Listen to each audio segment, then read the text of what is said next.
You know, I never found myself as a businessman of any kind. I was never good at selling something or running something much bigger than maybe a small corner store. And even that sounds intimidating. I lack a certain skill set that comes with management, but for some reason I thought I could go ahead and run a theme park. Or at least try. The past couple of weeks have been spent on and off playing Planet Coaster, Frontier Development's latest game and possibly one of the most interesting, fundamentally intricate amusement park games I've played in recent memory.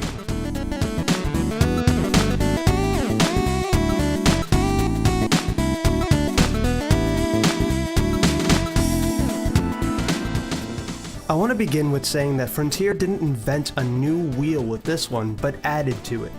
For a genre that's really niche and a little complex to jump into, Planet Coaster makes it really easy to digest for anyone just picking up a resource management game for their first time. I didn't play their last entry in the Roller Coaster Tycoon series, but after playing this, I really wish I did. Hey, maybe I'll even go back to it in the future. I don't really like to complain about the 5-second logo reels before a game begins, but what the hell is this?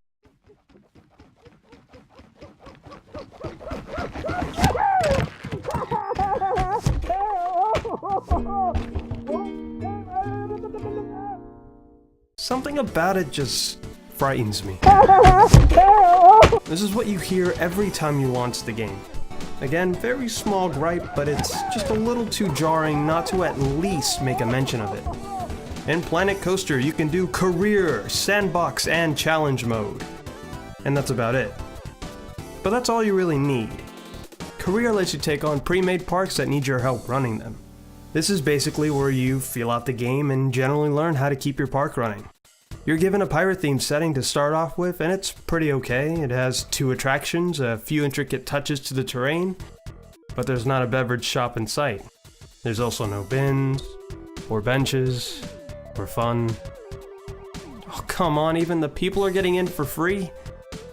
If there's something Planet Coaster's campaign mode heavily focuses on, it'd have to go to park management. It's a daisy chain of micromanaging shops, attractions, restaurant, guests, and staff. You have to have a knack or a facility for knowing how to properly keep afloat. But when things go right, you feel swell, happy, and maybe even proud of yourself. But when things go wrong, customers will complain that they're not getting their value. They'll complain about the long waits in line. They'll trash up the floors even though you clearly have trash bins everywhere. Staff will complain that they either have no work to do or too much work to do, and how they want a pay raise. You have to learn to make sacrifices. This game's career mode changed me into a generic bigwig cutting pay and even raising up drink prices to a ridiculous amount. Even though the customers complain, they still bought it anyway. But there are other objectives. The gist of it is seeing how to structure your own park and idea crafting for rides. The Underground Kraken ride in career mode was really amazing, giving you just a small trinket of what you can do with the tools given to you. I guess that's what really caught my eye since career mode felt more like a linear checklist. I spent most of my time on the sandbox mode. The rules don't apply here. Go nuts, make that dream park, and if your customers complain, who gives a heck? You have infinite money. This is where the game ignited my love for it. I started to develop Ken World, an amalgamation of whatever the vanilla game had to offer.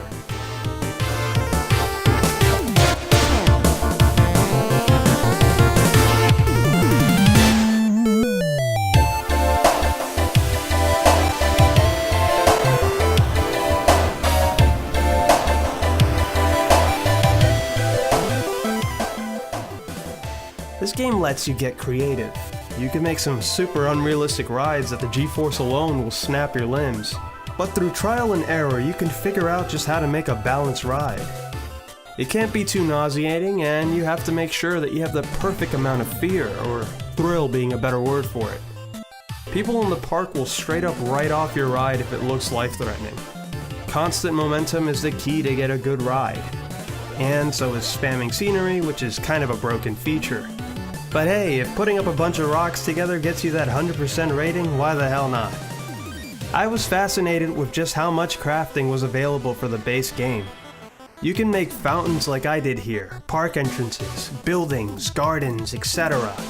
Terrain manipulation is so smooth, letting you make mountains, caves, elevated bridges, moats, you name it. It's all compacted into the game's HUD, which I had no problem with other than a few times misinputting a key that changed it into a different tab. If there's any tool I don't like, it'd have to be the pathways. It is time consuming, honestly. There's no paint tool to shorten the time it takes. It's just one click at a time. Sometimes you can't make the path short enough, and the fact that you can't really turn a path into a floor just makes the work to do so a little more strenuous. This game is a time sink and one that rewards patience and imagination. If you look through the long list of Steam Workshop mods, you can really see the potential of people making their very own Disney World. It's exciting, and I commend those who put the time to make these. Experiencing them puts my facial expression in awe. Planet Coaster feels like a revival to park management games, or at the very least a step in the right direction. A game for a genre I'm not really drawn into has kept me hooked for weeks, and that is really powerful. It has a great value and is something to keep you busy. I'm excited for the future of Planet Coaster and the expansions that will come with it.